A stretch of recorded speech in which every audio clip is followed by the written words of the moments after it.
section at the end of the lecture. So thank you. So without further ado, please may I introduce tonight's guest speaker, Dr. Wendy Morrison, and her lecture, Living on the Edge, the potted history of 12,000 years of living in the landscape along the Ridgeway. Thank you. Thank you for that, Dan. I haven't done one of these in a long time where there's no interaction with the audience, so I will take it as read that you'll all smile and nod, and I don't think there's any groaning jokes in this one, so I don't have to worry about imagining you all laughing. I'm always terrified when they say they're going to record and put these out on YouTube. So if I misspeak something or get my dates and facts wrong, do let me know at the end. One is always nervous about those sorts of things. And one should never start a talk with an apology, but I'm going to. I told a slight fib when I agreed to do 12,000 years of living in the landscape, because we aren't actually going to be covering 12,000 years entirely. The first 6,000 are going to fly by very quickly, and then we're going to concentrate on about 5,000 to 6,000 years, where my comfort zone lies. And then the last few hundred years I'm going to leave. So that's because I'm a prehistorian. So right, just a little background about who I am and why I'm speaking to you about this. I'm Wendy Morrison, and I'm the Heritage and Archaeology Manager for the Chilterns National Landscape. And the Ridgeway runs through both the Chilterns National Landscape and the North Wessex Downs. So if you imagine everything that the Ridgeway runs through north, or sort of northeast of the River Thames, then that's my patch, so to speak. And I manage a thing called the Chilterns Heritage and Archaeology Partnership, or CHAP, if you like. CHAP if you don't like. And CHAP does a variety of different projects, working with various partners across the Chilterns for archaeology and heritage. So that's more than enough about me. So in the next 40 minutes or so, I'm going to take us on a whirlwind tour of the landscape around the Ridgeway. And the Ridgeway is often referred to as I see sometimes it's written the oldest trackway, Britain's oldest road. I think there might be a bit of a fight with the Icknield Way over that claim. And of course, I think if we drill down into it, and even on some of the web pages that call it the oldest road, if you drill down and read the fine print, we'll say, actually, we know this isn't the route of any old road, but it is it's along the line of a series of routes that would have been used certainly from the Neolithic onward. It's not realistic to think that the line of the Ridgeway now, respecting things like private property and going around developments and under culverts and over hill and dale, that this would be the exact route that people were walking on 5,000-6,000 years ago. But it is an amalgamation of the way we can string this landscape together along the Ridgeway. So hopefully now this will work. Yes. I'm just imagining that you can all see the screen. I'm sure someone would have shouted at me if they couldn't by now. It's a landscape that's beautifully formed by glacial activity. And of course, if we imagine where at the end of the last glacial maximum, if we think about where the glaciers ended at the end of that last ice age, we can see how they carved and sculpted the land. This is one of my most favorite views from the Ridgeway or across the Vale of the White Horse, just because the fingers of land that are shown that really demonstrate that impact of the glaciers at work. Of course, we know that the glaciation also stopped just to the sort of northwest of the Chilterns end of things, and this has carved the landscape in an absolutely brilliant way. And the Ridgeway snakes across that scarp, if you like. If I do tend to speak more of the Chiltern side than I do of the North Wessex Downs, that's not favoritism. It's just that that's the area that I am far more familiar with. But here you can see the line of the Ridgeway, and I hope you can see in this hill-shaded digital elevation model, you can see all the little nooks and crannies of the differences between those chalk hills, that chalk escarpment, and the flat plain of Vale of Aylesbury here below. I hope you can see my cursor. I'm not sure if you can. The Vale of Aylesbury below, and you can see the chalk stream valleys that run down the dip slope of the Chilterns and here at the North Wessex Downs. And that's really important to note as well. Oops. Oh God, we're going the wrong way. Forgive me, there should be a slide where we would see the rivers, but if you can imagine the where the rivers flow here, and again, nobody can tell me otherwise because you're all silent, but hopefully you will see my cursor on the screen. And if you can see that, you'll see I'm pointing, Blimey O'Reilly. You can see here I'm pointing at the River Thames here, which bisects the Ridgeway for all intents and purposes. But if we go up into the Chilterns, we can see where the chalk stream valleys come down and join the Colne catchment, and you can see the Kennet and all of the rivers that these chalk streams that come down and again join the confluence of the Thames here. These are important because we think of the Ridgeway as running across, this wonderful track at the very top, the high ground, the spring line. This difference between this high ground and the low on the to the north and the west, but also it's not just a route from southeast to southwest to northeast. It's not just a linear going this way. It also is a conduit that allows you to spill off into these dry valleys and into these chalk stream valleys so that you can go down the dip slope. So think of it as almost like a motorway with various junctions that you can take into the landscape. So it is a very, very important route node, if you like. And because of that, it has a very important place in the depth of human activity and history. I have had a cursory look at some of the names in the room, and so some of you will, this is like telling grandmother to suck eggs, but I'm going to talk just briefly about the idea of palimpsest. O.G.S. Crawford said the British landscape was a palimpsest of human activity, and that's a word that maybe some of you are unfamiliar with. What you're seeing in front of you is a palimpsest. It's a 5th century parchment, if you like, or vellum of a Bible, page of the Bible in Greek. But you can see, I hope, the text running in one direction here, but underneath it, you can see older text.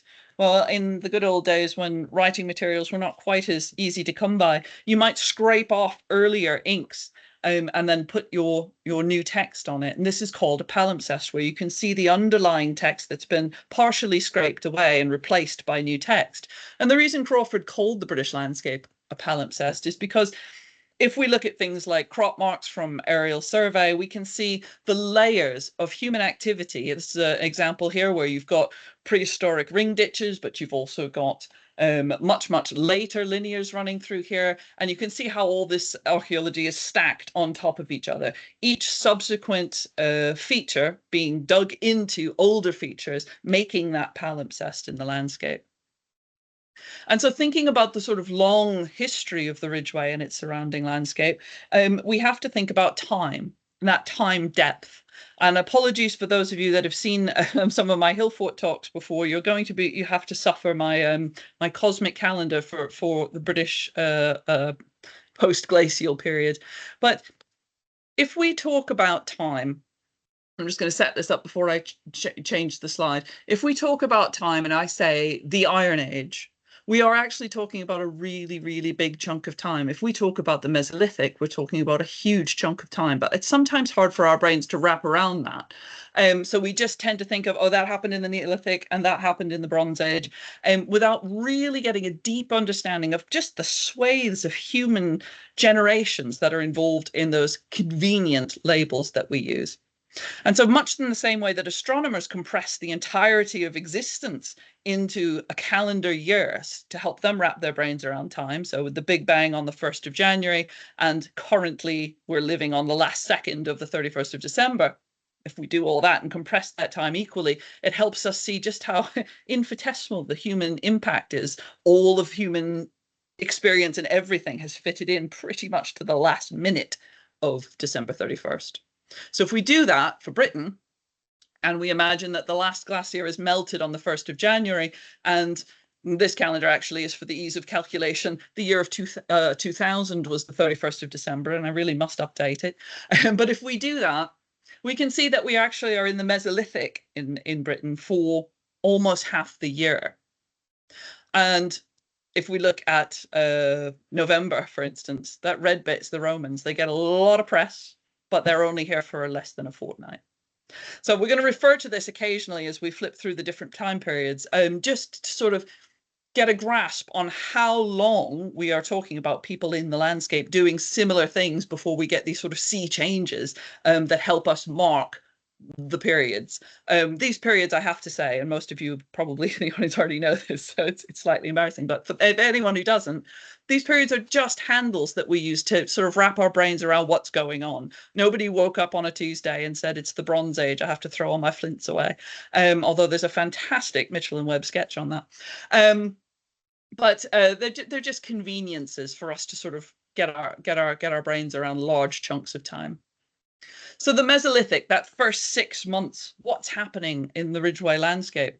Well, unfortunately for the Mesolithic, we are hunter-gatherers mostly for that period of time. And we're moving around the landscape and not leaving a huge footprint, to be honest. Now, when we know what we're looking for, we can find an awful lot of evidence for the Mesolithic. But for the larger chunk of antiquarian and archaeological practice, we didn't really know what to look for. And it's amazing now that we have changed our practices to really have an eye out for Mesolithic flints, how much more widespread Mesolithic activity really is. But most of the evidence left for us for that huge first 6 months of the calendar is down to flints. Small flints, scrapers, larger flints, like you see here, this transit here, which would be used for cutting down trees. Modifications of the landscape are happening in the Mesolithic. We've always had that old story that, you know, nobody was clearing the woods until Neolithic farmers came along. But of course, people were modifying the landscape, clearing groves for hunting, doing all manner of things in the landscape. And flint tools were what they were using. So we have things like scrapers, we have all manner of little burins and even larger flint tools. And these are what we find. But we don't find, for the most part, huge amounts of evidence for Mesolithic sites, if you like, because people are moving around. In order to get our heads around some of the things I'm going to talk about tonight, I'm just going to throw up a series of maps, distribution maps, and I'm drawing on what most people tend to draw on when they want to know, is there an archaeological impact in the landscape? The scheduled monuments. So this is a distribution of scheduled monuments clustered around the Ridgeway. And I hope you can see it looks like a little red rash broken out across the landscape of the Ridgeway. We'll see different versions of this map as we go along. And thankfully, I can show you my rivers finally showed up. So those were the rivers to which I was referring earlier. So let's look at the Neolithic.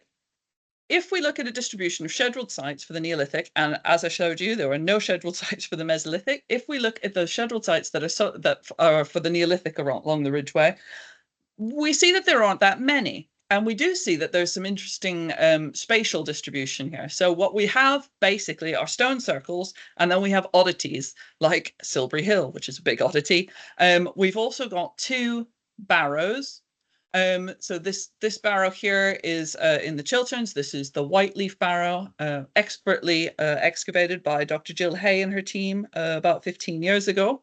One of the only Neolithic barrows that's been found along the Ridgeway. We've also got a barrow that was later used for some Roman interments here on the North Wessex downside. But of course, when we think about funerary activity in the Neolithic, we also think obviously about the big heavy hitters that are in the area of the Ridgeway, Wayland Smithy or the West Kennet Long Barrow. And one of the things that interests me about the past isn't so much about the big monuments. It's about not the dead population, but the living population. And we do not have as much evidence as we might like for where people are actually living in the Neolithic. Now, we get Neolithic settlement activity that shows up again in that palimpsest with later activity stacked on top of it, but I cannot point to you to a field and say, here was a Neolithic settlement. Obviously, we get the big, again, star showers of the Ridgeway environment. Avebury Stone Circle gets all the love and attention. But if we look here, there are other stone circles in the Ridgeway environs down here. Now, the keen-eyed amongst you will notice that they are clustered here. There are no stone circles up here. And the question to ask ourselves is, are we looking at some sort of regional shunning of stone circles in the Chilterns, or are we looking at perhaps stone circles that are no longer there for us to see, to schedule, to identify? And I'm going to point out one, which is down here. Small circle near Kennet, sometimes called the Faulkner circles. In 1840, it was mostly a circle, but today it is simply that, a single stone. It's got some fantastic cut marks on it. I mean, you can see the avenue stretching away here.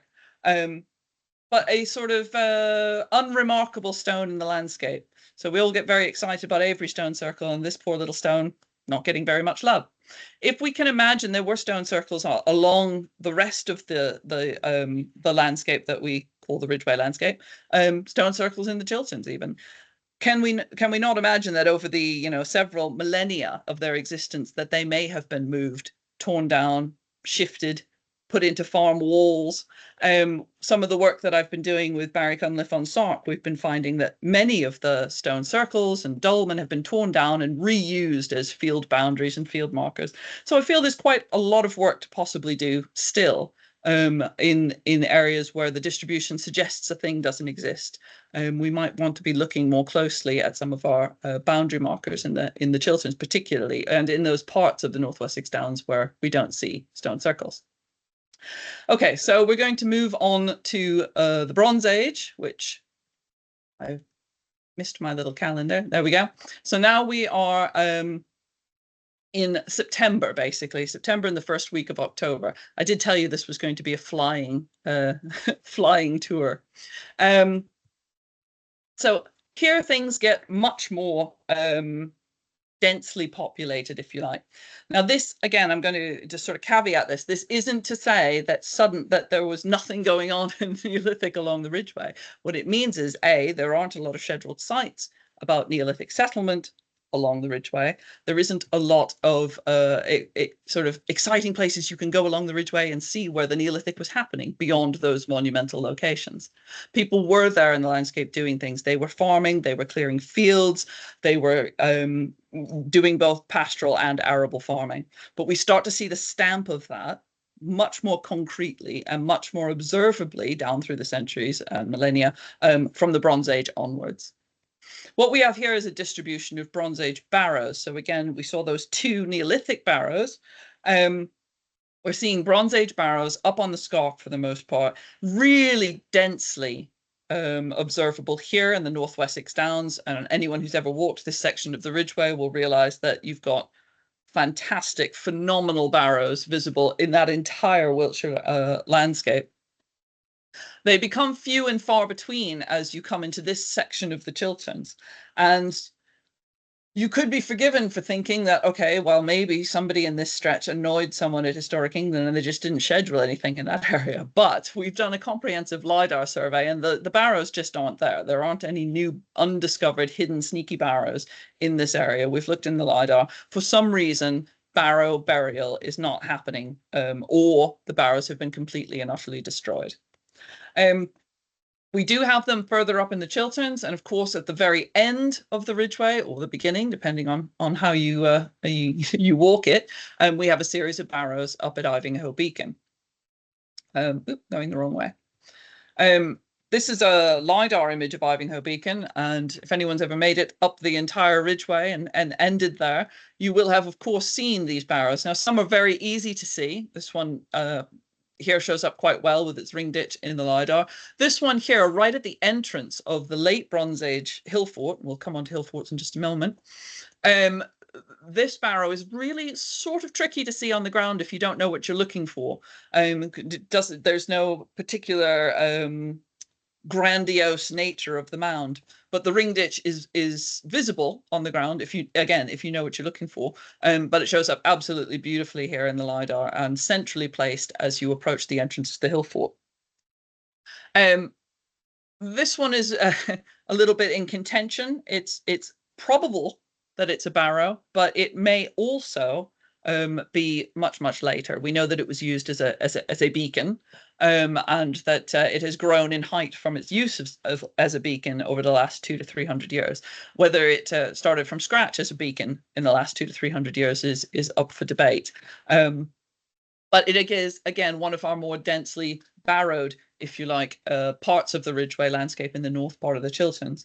And this also is the part of the landscape where the Icknield Way joins the Ridgeway. So if you wanted to, you could walk the Ridgeway all the way up to Ivinghoe and then take off on the Icknield Way if you weren't tired of walking. This 3D image just shows you how prominent Ivinghoe Beacon is in the landscape. This is a slightly exaggerated elevation, but you can see here the scarp wrapping around here. This prominent sort of spar that juts out. This is the approach to the entrance to what becomes the late Bronze Age hill fort, one of our earliest hill forts, well, the earliest hill fort in the Chilterns. Probably constructed around 1050 to 1100 BC. Other way around. And we've had the lovely Mark Gridley do us a reconstruction, and that's just draped over that model, so you can give you an idea of what it might have looked like based on some of the evidence from Shepherd Freer and Molly Cotton's excavations in the 60s, and based on geophysical survey that was conducted in 2022. So here we have, as I say, our earliest hill fort, really, really large and dominant in the landscape, and of course incorporating and respecting those Bronze Age barrows, which will have predated the hill fort by perhaps as much as 1,000 years. Now, in speaking about hill forts and the landscape, before I jump into hill forts, I'd like to call your attention to what's outside the hill forts, these field systems. And this is really some of the biggest evidence we have for how people are dividing up the landscape, using the landscape, making a planned landscape by making ditch and bank systems in what we call, well, I used to call Celtic field systems. It's a problematic term, and I don't have time to go into that. And some people may disagree and like to still call them Celtic field systems. But these coaxial field systems are really abundant and really dominant in the North Wessex Downs. They show up beautifully. It's a clear landscape. You can see them for miles. In the Chilterns, they're a little bit harder to see. And in fact, for a very long time, scholarship decided that the Chilterns was a backwater because from the Middle Bronze Age onward, we simply weren't doing field systems, which meant that people probably weren't living there. And the North Wessex Downs would have been much more densely populated.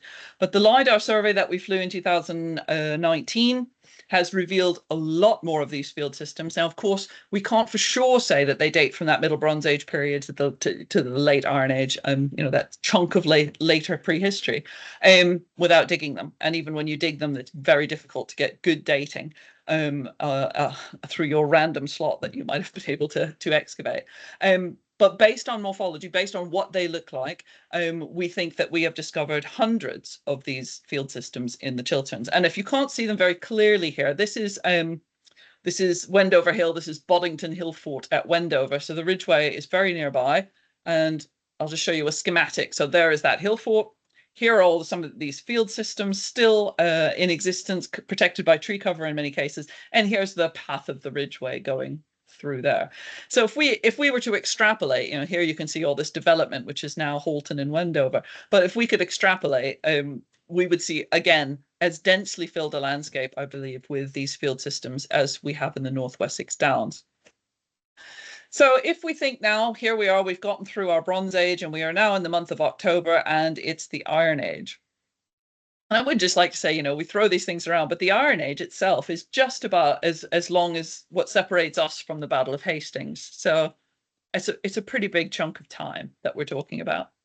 Here are the hill forts that are proximal to the Ridgeway. So Ivinghoe Beacon up here at the top, as I mentioned, and then we come down and we've got the pair that straddle the Ridgeway. You've got Cholesbury and you've got Wendover, which we just looked at. We've got little tiny Pulpit Hill just here, again, just above the Ridgeway if you're walking along. This is Blueberry Hill, which you can see from the Ridgeway. And then, of course, you've got, my personal favourite, which is Barbury. The Ridgeway passes right through it. Just noticing that I'm running time. There we go. So you can see the Ridgeway passing right through this multi-vallet hill fort.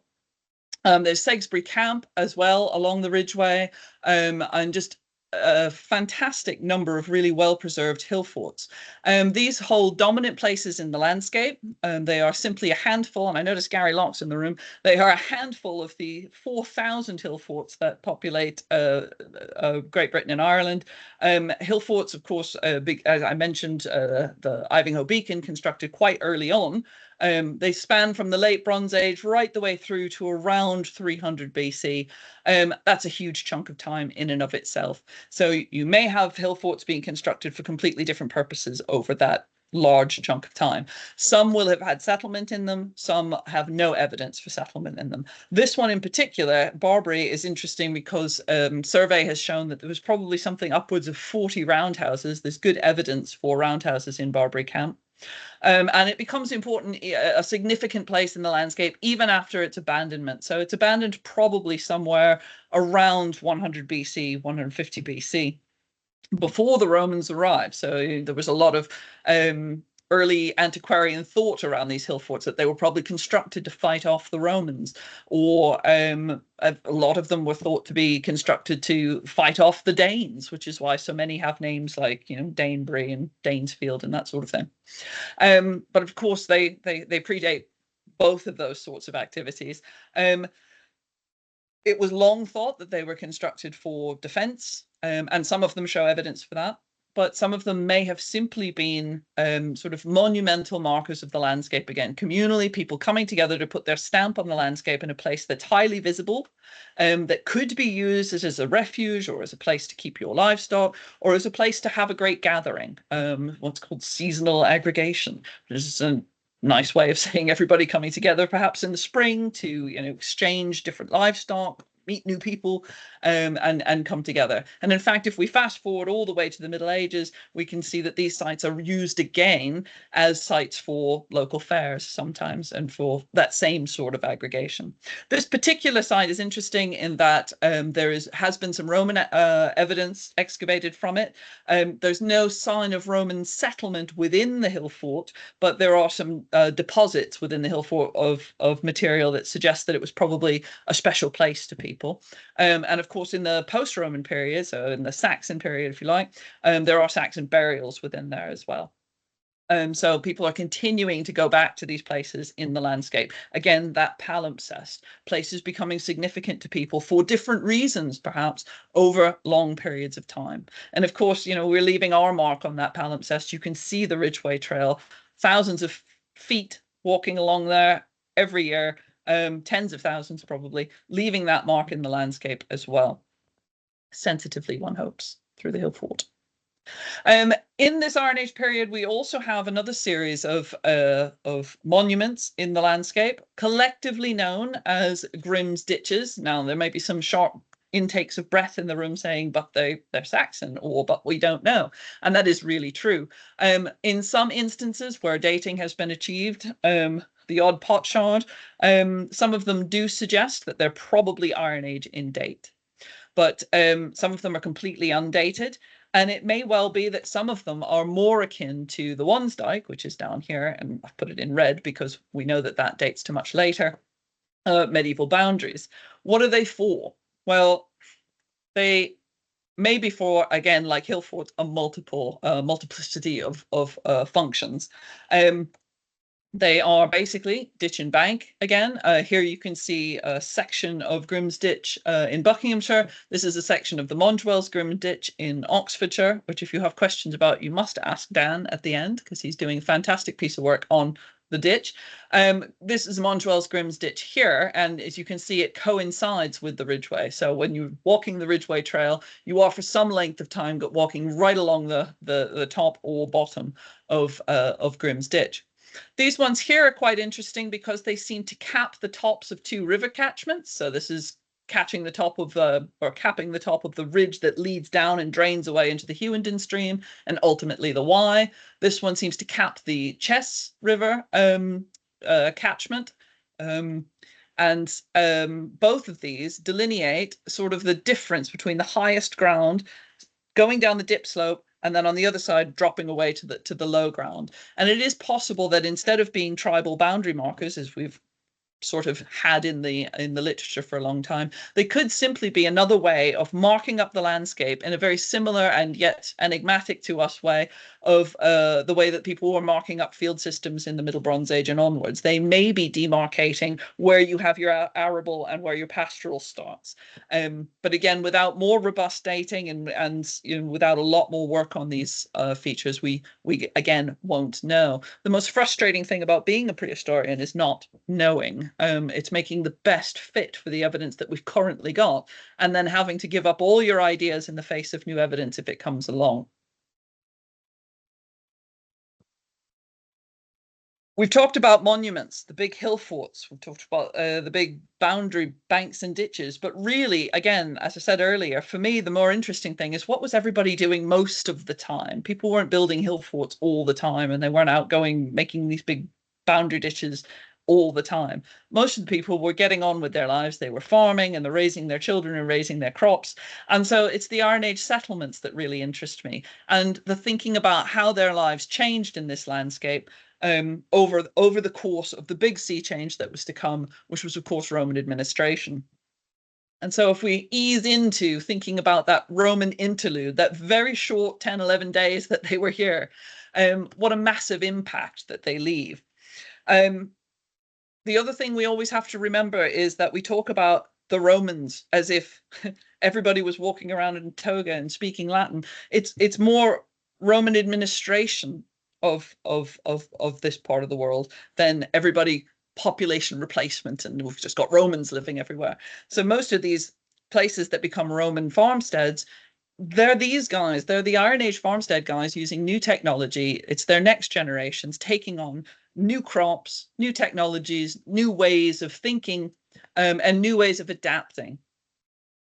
So this is the evidence we have for scheduled Roman sites across the Ridgeway area. And you would be forgiven for thinking that, wow, that doesn't seem like very many.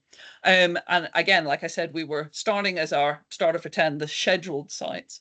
But if we dip into the fantastic work of the Roman Rural Survey that was done by, well, under Mike Fulford with a lot of fantastic researchers, this is a snippet from their Roman rural settlement distribution of Roman farmsteads. So I've sort of blotted out the wider noise so that we can see all the sites along the Ridgeway area. And again, these are just sites for which we have good evidence through excavation. There's always going to be, and I always kick myself for having to quote such an odious individual. Oh God, I've recorded saying that.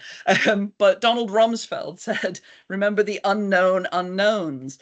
It's the things that we don't know about. So there could be many more Roman settlements along this landscape. And just a couple of visuals to think about what these Roman settlements might have looked like. We always see the reconstructions. They're fantastic villas, they're grand farmsteads. But remember that these probably are the exception. A lot of Roman farmsteads are probably quite humble. So we're not talking about mosaic floors everywhere and hypocausts and all the grandeur of Rome. Very, very wealthy and elite people would have access to that. And eventually, maybe 3 generations into your farm, you've made a huge success of it and you decide, we're going to pull out all the stops and have a hot bath. But very many of these sites may have not really altered too much from what we would see in a late Iron Age context. Okay, so what happens when the Romans are gone? I had a student once say that in 410 AD, the Romans all left, taking their mosaics and pots with them. And I loved that essay because it allowed me to imagine somebody rolling up a mosaic floor like a carpet, throwing it over his shoulder and taking the last boat out of Portchester. Obviously, it wasn't like the light switch went click and we were in the Dark Ages. It's a long tale of the crumbling of Roman administration in Britain, and that is a 2-hour lecture in itself. But imagine the changes that happened. They are they're not completely abrupt. People are adjusting and adapting as things begin to wind down for the Roman Empire. The one thing that is a constant is farming. People still need to eat. And so the remnants of farming we see in the landscape in the post-Roman period are different sorts of approaches to shaping the landscape. And some of the more prominent ones we see along the Ridgeway are, of course, lynchets, which are a nice way to deal with having to plow in a steep slope. So these are the fantastic Bishopston lynchets that are visible from, they're about 800 meters away from the Ridgeway Trail. But you can see here what's been done is they've adapted the incredibly steep slope so that you have wide swathes, much in the same way like in the Far East we see the terracing into those extreme slopes so that you could put rice paddies along them. This is sort of a less dramatic version of that. We also have remnant preservation of ridge and furrow, which is 9th, 10th century farming. Again, sort of scars in the landscape, but still visible, particularly in the LiDAR here. This is up by, again, by Wendover. So you can almost see the progression from those Middle Bronze Age to Iron Age field systems that we looked at outside to the east of Boddington Camp, downslope, and about a mile away, we've got, again, people still working in the landscape, just slightly different ways of leaving their imprint on the landscape through farming. And another way that people moving around the landscape with their herds has affected the landscape, and I say the landscape a lot. Maybe that's because I'm a landscape archaeologist. But one of the ways that these impacts are also seen are in things called hollowways, sometimes called drovers' roads. Again, these are very difficult to date. Obviously, we think the deeper and steeper they are, the longer they've been in use. But the Ridgeway runs along some of these.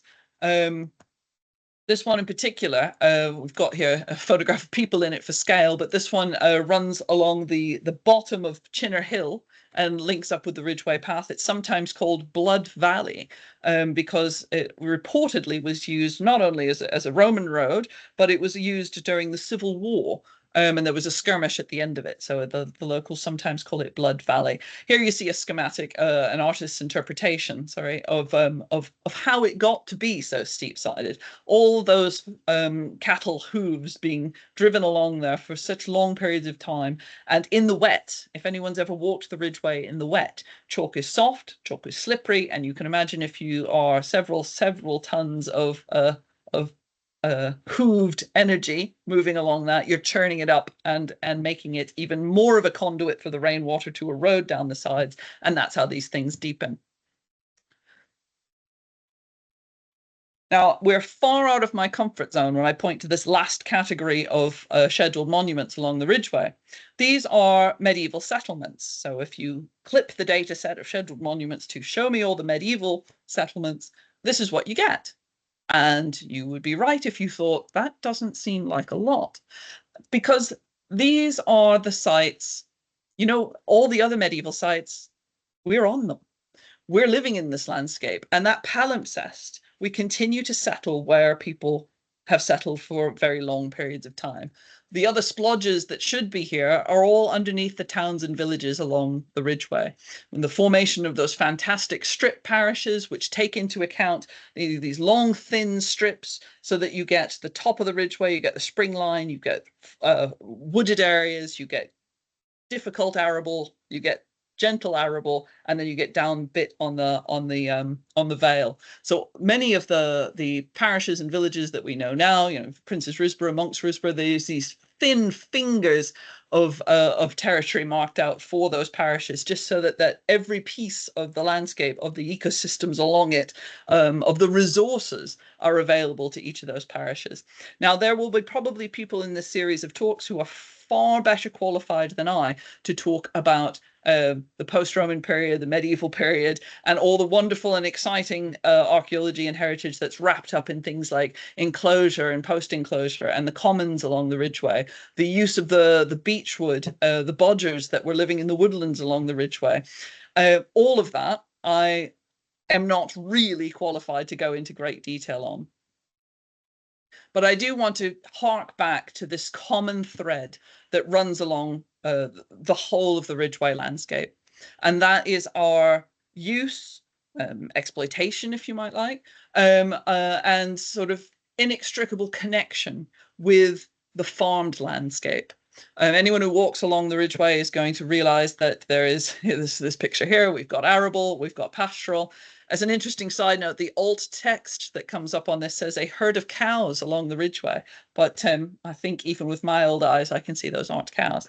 They are horses in the landscape, which have their own history and connection. Farming in the landscape, this has put its mark. It's created that palimpsest. Loads and loads of human activity, and we're still doing it. And farmers are part of that wonderful longue durée history, that great connection of people modifying the landscape to grow and prosper. And perhaps the better we got at growing and prospering in the landscape, the less we thought about how much we were scarring and impacting it. But what we're seeing now is a renaissance of people really starting to care about that landscape and wanting to be good stewards of it. And think about the archaeology as well as their role in looking after the archaeology and passing that on to the next generations. So archaeology has a lot to do, has a big role to play in our engagement for caring for the landscape and working with the people that basically put food on our table. My last thing I'm going to talk about real quickly, because I can see I'm running out of time, ties into those horses or cows on the Ridgeway. Most of you will be familiar with this one other type of archaeological feature, which didn't really fit into any of my temporal categories, the chalk carvings of the Ridgeway. Most of you will be familiar with the white horse, of course, and we actually have really good dating for that now. And there's a fantastic piece of work from about 20 years ago, and some new work being done by David Miles and Oxford Archaeology on that site. So the horse is absolutely phenomenal on the North Wessex Downs side of things. We don't do horses up on the other side of the Thames. So up on the Chilterns, we have a pair of crosses. So some of you might be familiar with the Whiteleaf cross. I mentioned the Neolithic barrow much earlier, and that's just up here. The Whiteleaf cross, we don't have a good date for. 18th century is pretty much the earliest it's referred to. And it would be really good to get some dating for that. People have suspected long ago that it was carved to celebrate the victory of Edward the Elder, that it could date to about 910, but not based on any good evidence. The Bledlow cross here is less well known. This is a photograph from the 1980s when you could see it. Just going to say that helps you see the Whiteleaf cross just a little bit better from the LiDAR. This is Oh no, it's disappeared. Well, what you should see is what the Whiteleaf cross, the Bledlow cross looks like. Now, it had been under scrub and cover for a very long time, but I'm currently involved in a project working with the landowner and some local charities to get dating from it. We've taken all the vegetation off of it. We cut back the ash dieback so that it can be exposed. And it can now be seen again from below on the scarp. The Ridgeway Trail runs right underneath it, literally right underneath it. So again, I don't know if you can see my cursor, but it runs just right here. So you're in the presence of this fantastic monument. But again, we've no date. It again may date from around 910, or it could be 1827, which is the first written record of it. So I'm in the process of getting scheduled monument consent. So any HE people there, anything you can do to accelerate that paperwork I've been waiting on. As soon as consent is cleared, we'll be trying to do some OSL dating to get a date for that monument. There is so much more to learn about our Ridgeway archaeology. We've just scratched the surface of it. So getting good dates and understanding, as I said, looking for those perhaps disassembled stone circles, there's lots to look for. Of course, the other chalk carving we have doesn't require a lot of archaeological investigation. It's the Whipsnade lion, which was done in 1933 and marks the Whipsnade Zoo. So we probably don't need to do a lot of work on that one. My final slide is to talk about those unknown unknowns again. This is a map of that same area. It's clipped to the area we were looking at scheduled monuments. The black dots are the scheduled monuments. The purple dots represent archaeology that has been found through the Beacons of the Past LiDAR survey. Now, I understand that Dan's leading a cohort of people to re-examine some LiDAR and to look at some Environment Agency LiDAR for the North Wessex Downs. Think about what there is there to discover. So all of this purple bit and I can show you by time period. So the red is the Roman bit, so we're in new Roman sites. The orange are new field systems, new prehistoric field systems. These are again more field systems, probably Middle Bronze Age. Again, you can't know without digging them. But all these field systems that we've been finding early medieval evidence. We've found new farmsteads, all of it unscheduled, all of it undesignated, and all of it just waiting for a fresh set of eyes to look at it. So we had about 7,000 pairs of eyes on that LiDAR data set for 4 years to find all that. There is still more to find. So our Ridgeway is a living, growing palimpsest, and we can certainly do a lot to investigate that landscape, to appreciate it, and to look after it. And I think I'm out of time. So thank you.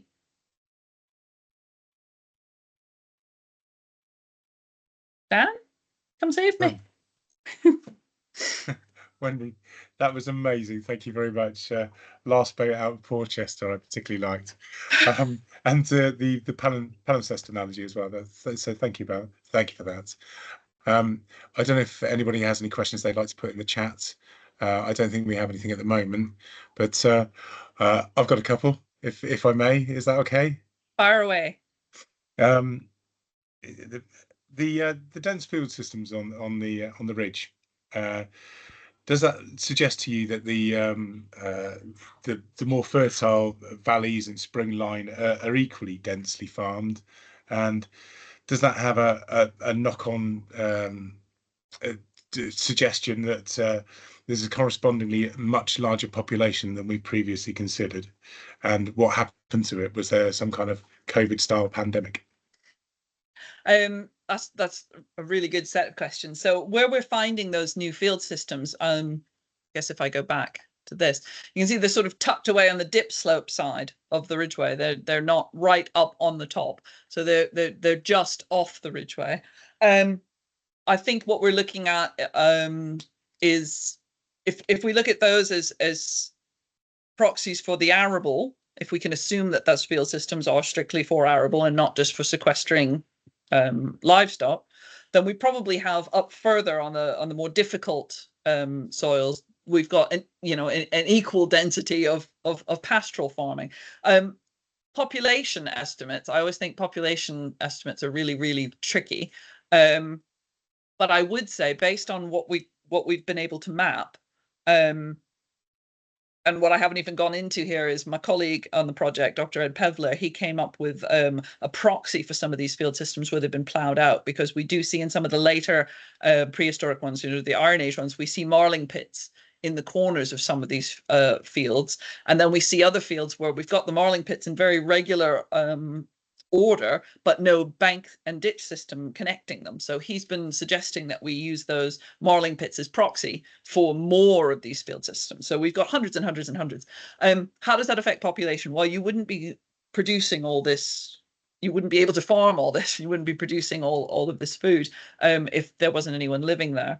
We've seen from development-led archaeology in the Chilterns recently, and certainly from some of the more controversial infrastructure projects, shall we say, that have happened in the Chilterns, we have seen larger cemetery groups, and so it suggests that there really is a higher population in the Chilterns for much of this period and beyond than we had thought. So, as I say, there's still an awful lot to learn, and in the face of new evidence, we have to give up some of our ideas, like the Chilterns being a backwater, like the Chilterns being the sort of place where only bandits would hang out for huge chunks of time, whilst the North Wessex Downs basked in the glow of open sunlight. I hope that answers your question. It does indeed. Thank you. That's really interesting. I've got another couple, if that's okay. Do you think the absence of stone circles might be due to the availability of wood, or do you think it was interesting that you were talking about the stones on parish boundaries that are mentioned in Saxon charters? They might be from stone circles. So going back to the question is really, do you think we've got more small wood henges? And what's the archaeological evidence that we might expect from if there had been stone circles? Well, there's a couple of things there too. I mean, obviously we know that outside Wendover, the HS2 work revealed a henge. Wood henges are a really interesting idea that the wood circles might be taking the place of stone circles, and I don't want to conflate stone circles and henges. But again, thinking of you say, with the availability of wood, we don't have a good enough targeted Chilterns-based paleo-environmental model to say for sure, but I would suspect that we are just as open and clear as the North Wessex Downs are at that point in time, because what we think of the Chilterns, with its 28% wood cover, that's a very recent thing. And even our ancient woodlands in the Chilterns are only 500 to 600 years old. What the LiDAR's shown us is underneath our ancient woodland is ridge and furrow and later prehistoric field systems. So this is open. This is a much more open landscape. So I'm not saying there's no wood, but I wouldn't say that the Chilterns was preferential for making wood henges because they had all these wonderful trees around. I think we're looking at the same sort of level of foresting. Oh, somebody's made a good comment. Can you see that in the chat, Dan? Did you want to read? Presumably, the population of people living in the Downs Ridgeway corridor is greater than today. If so, when and why the decline? Yes, and I think that's probably a question for you medievalists, because I'm afraid I don't have an answer to that one, and I've never been one of those sorts of people that wants to bluff an answer if I don't know. I don't know either, if it's any help. But thank you, Dave. That's a really good question. Excuse me. You mentioned this gap to the east of the Goring Gap. There's no evidence of any, well, far fewer barrows in that area. They're not showing on the LiDAR. Are they showing on the aerial photography, or have they been ploughed out? That's a good point. So if let's get my barrows up again. There we are. So yes, the crop marks show some interesting density at Stoke, North Stoke and South Stoke. So yes, if I had put crop marks in there, that's a very, very good point. So we may be looking at bits that are ploughed out, which I did suggest that they may have been destroyed. Right, so unless anybody else would like to put a question in the chat, I've got one more question. That's probably not a fair question at all, but is there any evidence that Grimsditch might have been reused to mark the boundary between the kingdoms of Wessex and Mercia?